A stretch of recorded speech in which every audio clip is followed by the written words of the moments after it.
Welcome to Nanak classes. दोस्तों, Nanak classes के YouTube channel पे आपका स्वागत है।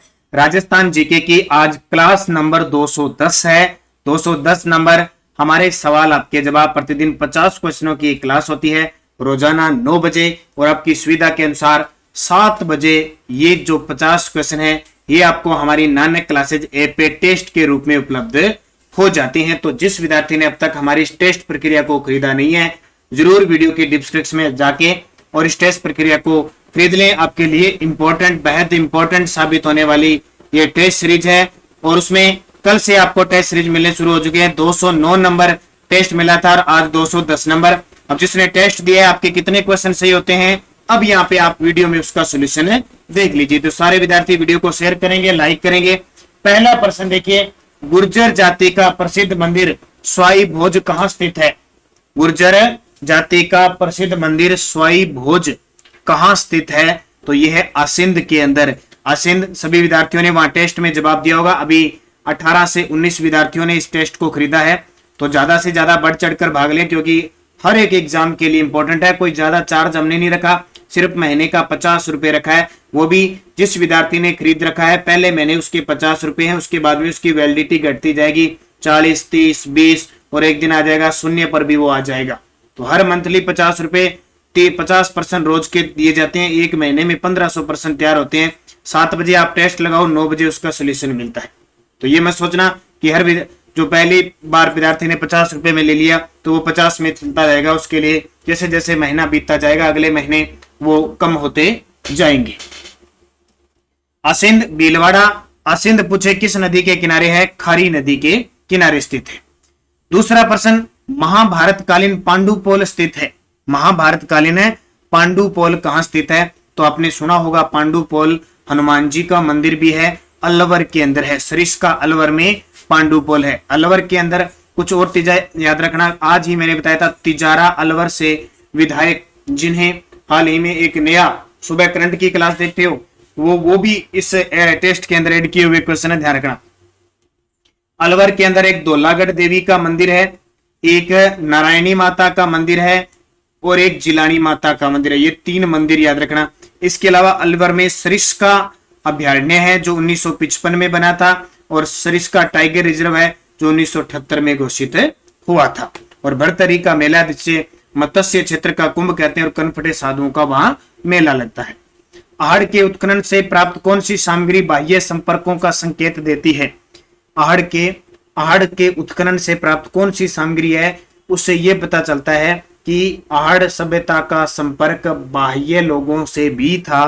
किससे पता चलता है? लेपिस लाजुली, लेपिस लाजुली नाम की कोई सामग्री है, इससे पता चलता है। निम्न में से किस उत्खनन स्थल से चांदी की मुद्रा पंचमारक प्राप्त हुए हैं? किस उत्खनन स्थल से चांदी की मुद्रा, उत्खनन से चांदी की मुद्रा पंचमारक सिक्के, पंचमारक प्राप्त हुए हैं? विराट से। और विराट कहां पे है? जयपुर के अंदर है। ये फिक्स पेपर में आते हैं। किस नदी के किनारे हैं? बाण गंगा नदी के किनारे। 1936-37 में खोज किसने की थी? दयाराम बहादुर सानी ने इसकी खोज की थी। राजस्थान में पूछे बौद्ध धर्म और मौर्य वंश किससे मिलते हैं? विराट से। विराट से मिलते हैं, ध्यान रखना। विराट का प्राचीन नाम विराटनगर। निम्न में से कौन सा स्थल प्राचीन मत्स्य महाजनपद की राजधानी थे? देखो मिक्स प्रश्न मिलेंगे 50। कौन सा स्थल प्राचीन मत्स्य महाजनपद की राजधानी थी? तो मत्स्य महाजनपद की राजधानी विराट। विराट का प्राचीन नाम था विराटनगर। विराटनगर नाम से प्रसिद्ध थी। बयाना कहां पे है? भरतपुर में है। राजस्थान का सबसे प्राचीन विजय स्तंभ है। नगर कहां पे है? टोंक के अंदर है। और नगरी कहां पे है? चित्तौड़गढ़ के अंदर स्थित है। मिहिर भोज की प्रशस्ति के रचयिता कौन है? ये मिहिर भोज नाम सुना होगा आपने। मिहिर भोज ये किस वंश के शासक थे? ये गुर्जर प्रतिहार वंश के सबसे प्रतापी शासक थे। इनके काल को प्रतिहारों का स्वर्ण काल कहते हैं। इनकी जो प्रशस्ति लिखी गई थी उसके रचयिता थे बालादित्य। कौन थे? बालादित्य। जब गुर्जर प्रतिहार वंश की बात आई ना, एक क्वेश्चन आपको याद रखना है, घटियाला शिलालेख, जो जोधपुर से संबंधित है। घटियाला शिलालेख ये किसके समय में रचा गया था? कक्कुक के समय रचा गया था। अभी 2022 के 2 एग्जामों में एक क्वेश्चन पूछा जा चुका है।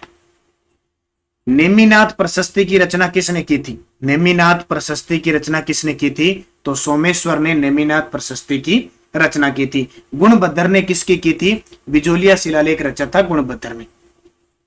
वागड़ का लेख जिसमें डूंगरपुर बांसवाड़ा क्षेत्र के लिए वारगट यानी वागड़ शब्द प्रयुक्त किया गया, किस वर्ष से संबंधित है? वागड़ का लेख किस वर्ष का है? इसमें डूंगरपुर बांसवाड़ा के लिए वारगट या वागड़ शब्द प्रयोग किया गया 994 का है।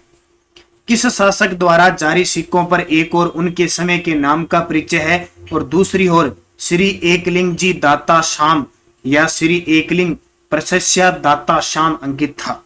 ये किस शासक द्वारा जारी सिक्कों पर लिखा हुआ है? ये महाराणा कुंभा।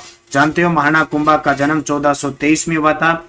1433 में ये मेवाड़ की गद्दी पर बैठे और 1468 में कटारगढ़ में इनके पुत्र उद्दा के द्वारा इनकी हत्या कर दी गई। उद्दा को मेवाड़ का पितृहंता कहते हैं। तो कुंभा राजस्थान इतिहास का युग पुरुष, राजस्थान स्थापत्य कला का जनक, अभिनव भट्टाचार्य और हिंदू सुल्तान की उपाधि प्राप्त है।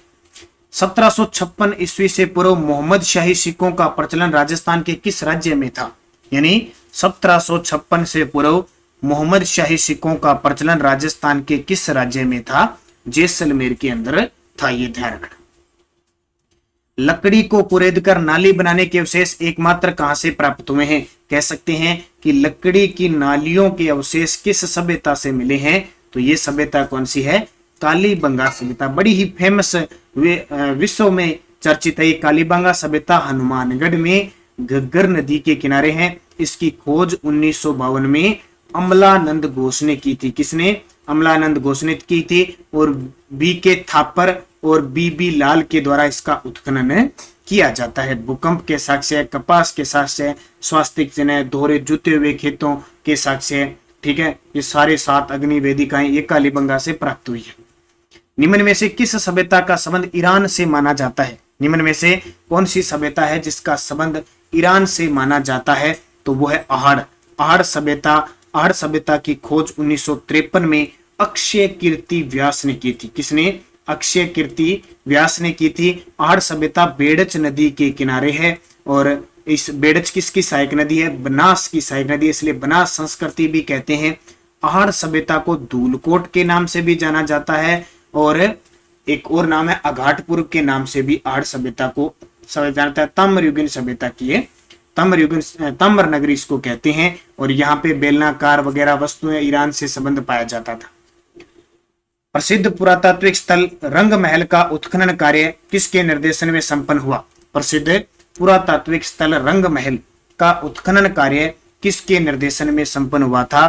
तो ये किसके निर्देशन में? डॉक्टर हनारेड के संचालन में। रंग महल कहाँ पे है? रंग महल हनुमानगढ़ के अंदर है। कहाँ पे? हनुमानगढ़ में घग्गर नदी के किनारे है। डॉक्टर हनारेड के द्वारा यहाँ निर्देशन करवाया गया। किस गुर्जर प्रतिहार शासक ने कन्नौज को अपने राज्य की राजधानी बनाया था?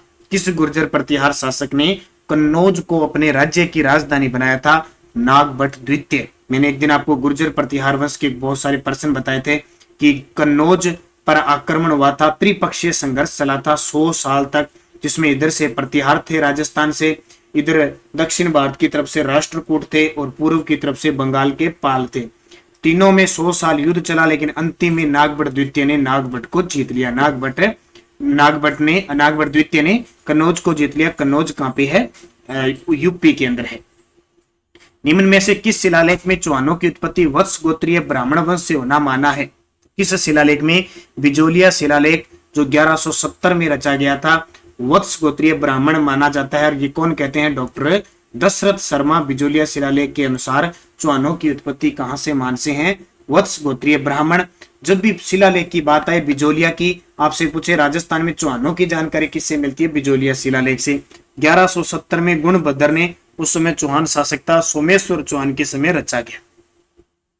निम्न में से किस अभिलेख में चौहानों को चंद्रवंशी बताया गया है? निम्न में से किस अभिलेख में चौहानों को चंद्रवंशी बताया गया है? तो अचलेश्वर और हांसी का जो अभिलेख है ना, वहां से चौहानों को चंद्रवंशी बताया गया। ध्यान रखना। मंडोर के प्रतिहार माने जाते हैं। देखो, मंडोर गुर्जर प्रतिहार वंश की शुरुआत मंडोर से होती है। मंडोर है जोधपुर के अंदर, ठीक है। हरिश्चंद्र के द्वारा गुर्जर प्रतिहार की शुरुआत मंडोर को राजधानी बना के की गई और मंडोर के जो प्रतिहार थे वो क्षत्रिय वंश थे। ये प्रश्न आया हुआ है पेपर में। प्रख्यात चीनी इतिहासकार हवेनसांग राजस्थान के किस शहर में रुके थे? प्रख्यात चीनी इतिहासकार हवेनसांग राजस्थान के किस शहर में रुके थे? तो वो रुके थे भीनमाल। और भीनमाल कहाँ पे है? जालोर के अंदर। भीनमाल कहाँ है? जालोर के अंदर है। और हवेनसांग आए थे उस समय उत्तर भारत का शासक था हर्षवर्धन के हाथ में। राजस्थान में मुस्लिम सत्ता के प्रसार का सर्वाधिक श्रेय दिया जाता है।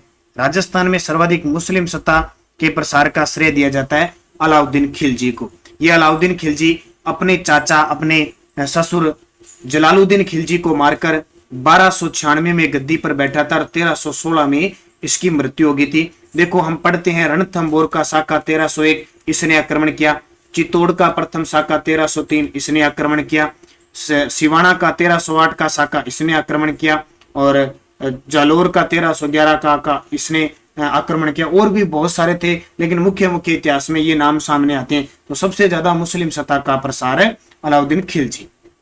किस राजपूत राजा को स्थापत्य कला का संरक्षक कहा जाता है? तो मैंने अभी आपको बताया था महाना कुंभा को स्थापत्य कला का जनक, हिंदू सुल्तान अभिनव भट्टाचार्य और राजस्थान इतिहास का युग पुरुष कहते हैं। महाराणा प्रताप को हिंदुआ सूरज, हिंद केसरी, मेवाड़ केसरी, हल्दी घाटी का शेर कहा जाता है।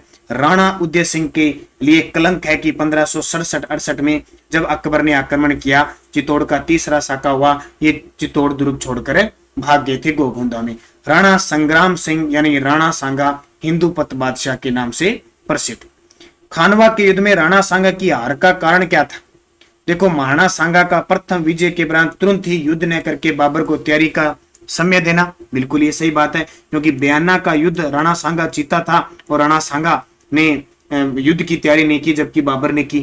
पुरानी युद्ध तकनीक थी बिल्कुल, राणा सांगा के पास सैनिक तो बहुत थे लेकिन तकनीक पुरानी थी। बाबर की तुलगमा युद्ध पद्धति बिल्कुल, बाबर ने तुलगमा पद्धति अपनाई थी और तो गोले बारूद अपनाए थे, इसलिए बाबर जीता। तो उपयुक्त सभी कारण बने। महाराणा प्रताप ने किसे हटाकर भामाशाह को प्रधान बनाया था? महाराणा प्रताप ने किसे हटाकर भामाशाह को प्रधान बनाया था? तो रामशाही महसानी थे, उनको हटाकर अपना प्रधान सेनापति भामाशाह, क्योंकि भामाशाह ने बहुत सारा दान दिया था महाराणा प्रताप को, इसलिए तो जब भी दान दिया जाता है तो उसको भामाशाह कहते हैं। पन्नाधाय किसकी पुत्री थी?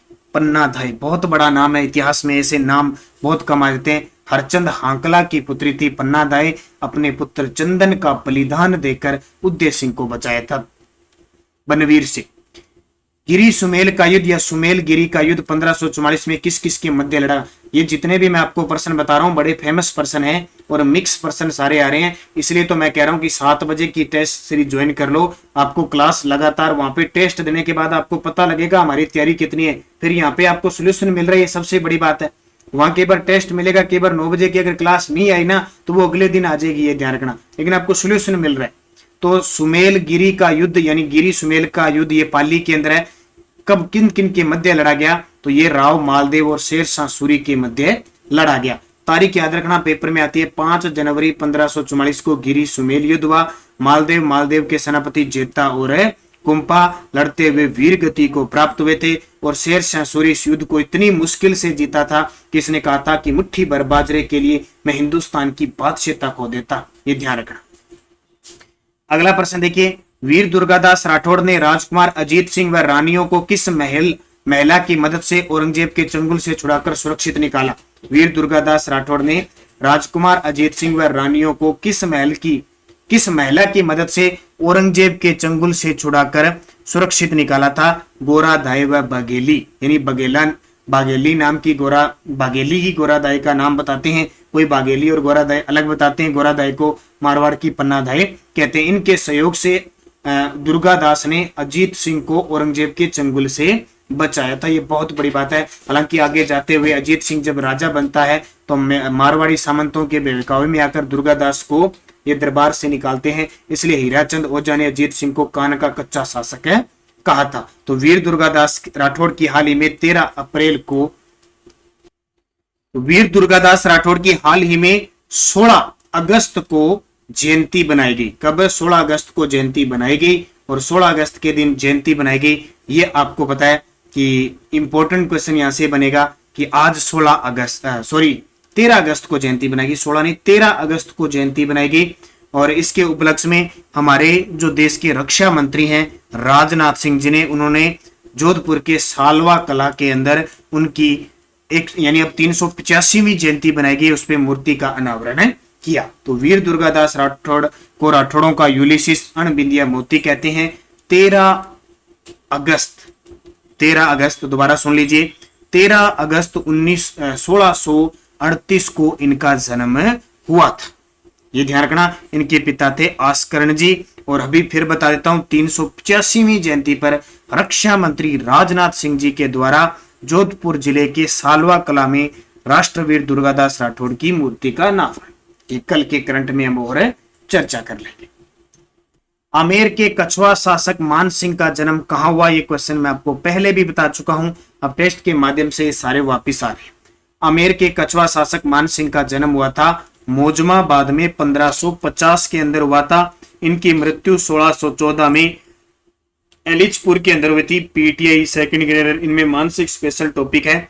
मान सिंह के काल में ब्लू पोट्री कला है, ब्लू पोट्री कला वो लाहौर से अपने आमेर की लिए लाए थे और 5 कलाकार इनके साथ आए थे। 1040 ईस्वी में करौली में यदुवंश के शासक की स्थापना किसके द्वारा की गई? 1040 ईस्वी में करौली के अंदर यादव वंश था, उसकी स्थापना किसके द्वारा की गई? विजयपाल यादव के द्वारा करौली में यादव वंश की स्थापना की गई। अंग्रेजों द्वारा 1803 में राजस्थानी रियासतों के साथ की गई संधियों के दौरान किस राज्य के साथ बराबरी की संधि की गई? अंग्रेजों द्वारा 1818 में राजस्थानी रियासतों के साथ की गई संधियों के दौरान किस राज्य के साथ बराबरी की संधि की गई? जोधपुर के साथ। 1817-1818 की संधि के परिणाम स्वरूप अंग्रेजों ने राजस्थान के किस प्रमुख नमक उत्पादन क्षेत्र पर अधिकार कर लिया था? तो आपको पता होगा लीज पर लिया था, सांबर झील को इस पर अधिकार कर लिया था। मेरठ की छावनी में सेना ने विद्रोह कब किया? मेरठ कहां पे? उत्तर प्रदेश में। और हम जानते हैं 1857 की क्रांति पूरे भारत में 10 मई 1857 को मेरठ से स्टार्ट हुई थी। अपने राजस्थान में जो स्टार्ट हुई वो 18 मई 1857।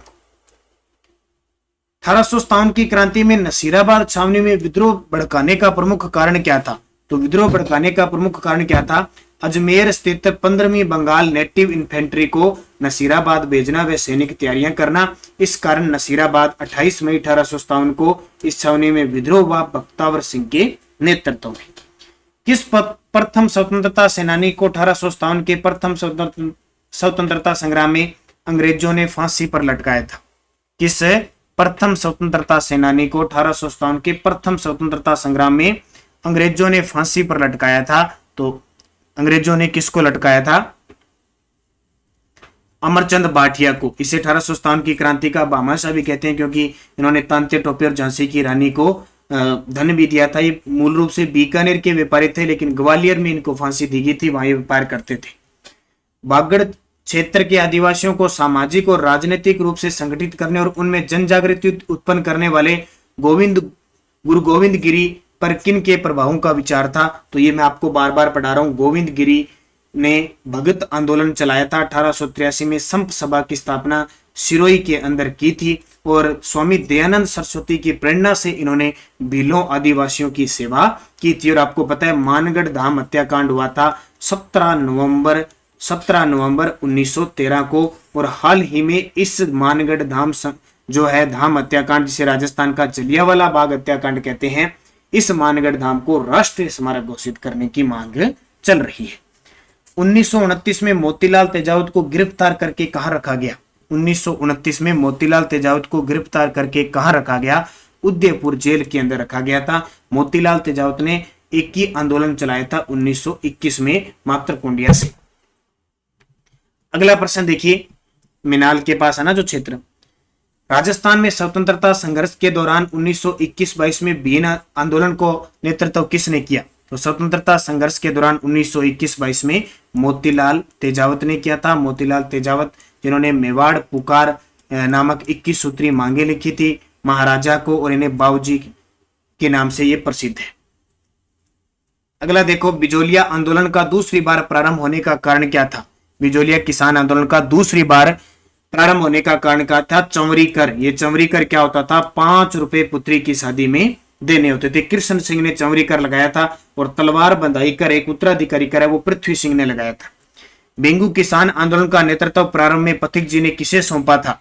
बेंगू किसान आंदोलन का नेतृत्व प्रारंभ में पथिक जी ने किसे सौंपा था? तो श्री राम नारायण चौधरी ने बेंगू किसान आंदोलन की शुरुआत की थी और रूपा जी और कृपा जी धाकड़ यहाँ शहीद हुए थे, ये भी आपको पता है। और ट्रेंच आयोग का संबंध भी किससे है? इस बेंगू से है। नानक जी भील किससे संबंधित है? नाम सुना होगा, नानक जी भील झंडा गीत गाते हुए शहीद हो गए बूंदी के डाबी कांड। डाबी कांड हुआ था बूंदी में, उसमें नानक जी भील शहीद हुए थे। नीमूचना हत्याकांड में 14 मई 1925 को किसके आदेश से गोलियां चलाई गई थी? नीमूचना कहां पे? अलवर में 14 मई 1925 को यहां पे हत्याकांड हुआ था। इसमें कमांडर छज्जू सिंह थे। कमांडर छज्जू सिंह के कहने पर यहां पे गोलियां चलाई गई थी। इसे इसलिए छज्जू सिंह को राजस्थान का जनरल डायर कहते हैं। डूंगरपुर में वनवासी सेवा संघ की स्थापना किसने की थी? डूंगरपुर में वनवासी सेवा संघ की स्थापना भोगीलाल पांड्या ने की थी, जिसे वागड़ का क्या कहते हैं? गांधी कहते हैं। जोधपुर में मारवाड़ हितकारिणी सभा की स्थापना कब हुई? जोधपुर में मारवाड़ हितकारिणी सभा की स्थापना कब हुई? तो मारवाड़ हितकारिणी की सभा 1918 में। 23 सितंबर 1929 को जयनारायण व्यास को गिरफ्तार करके कहां नजरबंद किया गया था? जयनारायण व्यास, जिन्हें मारवाड़ का गांधी कहते हैं, इन्हें दौलतपुरा डिडवाना के अंदर गिरफ्तार करके रखा गया था। कब? 23 सितंबर 1929 को। मारवाड़ लोक परिषद के 1940 में गैर कानूनी घोषित होने के बाद आंदोलन के संचालन के लिए प्रथम डिटेक्टर अधिनायक किसे नियुक्त किया गया? तो मारवाड़ लोक परिषद के 1940 में जैसे ही गैर कानूनी घोषित कर दिया कि आंदोलन के संचालन के लिए प्रथम डिटेक्टर यानी डिटेक्टर अधिनायक किसे नियुक्त किया गया था? तो मथुरा दास माथुर को। कलकत्ता में बीकानेर राज्य प्रजामंडल की स्थापना कब की गई? कलकत्ता में बीकानेर प्रजामंडल की स्थापना 1900, यहाँ ऑप्शन नहीं है, अगर 36 ऑप्शन नहीं है तो इसका उत्तर 1937 हो जाएगा, यानी 1936 में हुई थी वैसे, लेकिन ऑप्शन नहीं है तो डिलीट कह सकते हैं, डिलीट नहीं तो चलो 37 मान लो या कुछ भी मान लो, बोनस मान लो। बीकानेर राज्य प्रजामंडल की स्थापना कब हुई? तो 1936 में हुई थी। टेस्ट में अगर किसी विद्यार्थी को कोई दिक्कत है तो आप याद रखना 1936 है, हो सकता है आपने इसमें कोई उत्तर लगाया हो, न लगाया हो। और मग्गाराम वैद्य ने की। दिसंबर 1945 में अखिल भारतीय देशी राज्य लोक परिषद का अधिवेशन कहां हुआ? तो ये कहां पे हुआ? उदयपुर के अंदर हुआ। नरेंद्र मंडल के प्रथम चांसलर कौन थे? नरेंद्र मंडल के प्रथम चांसलर कौन थे? बीकानेर के महाराजा गंगा सिंह थे और नरेंद्र मंडल 1921 के अंदर गठित हुआ था। जोधपुर के कौन से राजा अपनी रियासत को एक स्वतंत्र इकाई रखना चाहते थे? जोधपुर के कौन से राजा अपनी रियासत को एक स्वतंत्र इकाई रखना चाहते थे? राजा हणूत सिंह, या जिनको कहते हैं हनुमंत सिंह। राजस्थान संघ का 25 मार्च 1948 को उद्घाटन कहां किया गया? राजस्थान संघ का 25 मार्च 1948 को उद्घाटन कहां किया गया? तो ये राजस्थान संघ, या इसको कहते हैं पूर्व राजस्थान, ये राजस्थान का दूसरा चरण था जिसमें 9 रियासतें मिली थी और उसका उद्घाटन कहां किया? कोटा दुर्ग के अंदर किया गया। उद्घाटन किया किसने? एनवी गाडगिल ने किया था। एक दिन मैंने एकीकरण का पूरा टॉपिक आपको पढ़ाया था और इसमें प्रधानमंत्री कौन था, राज प्रमुख कौन था, तो मैंने सूत्र बताया उसो बीगो। बीगो यानी भीम सिंह राज प्रमुख, गोकुलाल सावा प्रधानमंत्री। राजधानी कोटा। राजस्थान निर्माण के प्रथम चरण का नाम मत्स्य संघ रखने का सुझाव किसने दिया था? तो पता ही आपको के.एम. मुंशी के सुझाव पर मत्स्य संघ नाम में रखा गया। और अंतिम प्रश्न, प्रसिद्ध चारण कवि दुर्सा आडा की बनवाई हुई समय की भव्य पित्तल की मूर्ति किस प्राचीन स्थान पर स्थित है? अचलगढ़ में। अचलगढ़ कहां पे है? सिरोही में। बागड़ प्रदेश के परमारों की राजधानी के रूप में कौन सा स्थान प्रसिद्ध रहा? तो ये अथुरना। अथुरना स्थान है वो बांसवाड़ा बागड़ प्रदेश के परमारों की राजधानी के रूप में प्रसिद्ध रहा। तो ये आपके टोटल हो गए 51 प्रश्न। आपको जहां जो टेस्ट के अंदर जो वहां 7 बजे टेस्ट दिया था उसमें सुबह करंट की क्लास के करंट के क्वेश्चन है ना, वो भी शामिल किए जा रहे हैं, ध्यान रखना। तो लगभग 60 प्रश्न हो जाया करेंगे। रोज के 7 से 8 कितने प्रश्न हो वो आपको टेस्ट के माध्यम से दिए जाएंगे। तो सारे विद्यार्थी राजस्थान जीके को मजबूत करने के लिए वो हमारी टेस्ट सीरीज ज्वाइन कीजिए। नानक क्लासेज ऐप, वीडियो की डिस्क्रिप्शन में लिंक है, ताकि आप वहां टेस्ट लगाने के बाद यहाँ पूरा तथ्य देख सको और सुबह करंट की क्लास आप देख रहे हो। बाकी कल लास्ट तारीख है 17 अगस्त। हमारे नानक क्लासेज ऐप पे जितने भी कोर्सेज चल रहे हैं जो 50% पे चल रहे हैं उनकी वैलिडिटी खत्म होने जा रही है, तो आप फायदे उठाएं। सिर्फ हमारी नानक क्लासेज ऐप पे टेस्ट प्रक्रिया है, तो उसे ज्वाइन कीजिए। तो धन्यवाद सभी विद्यार्थियों को। जय हिंद, जय भारत।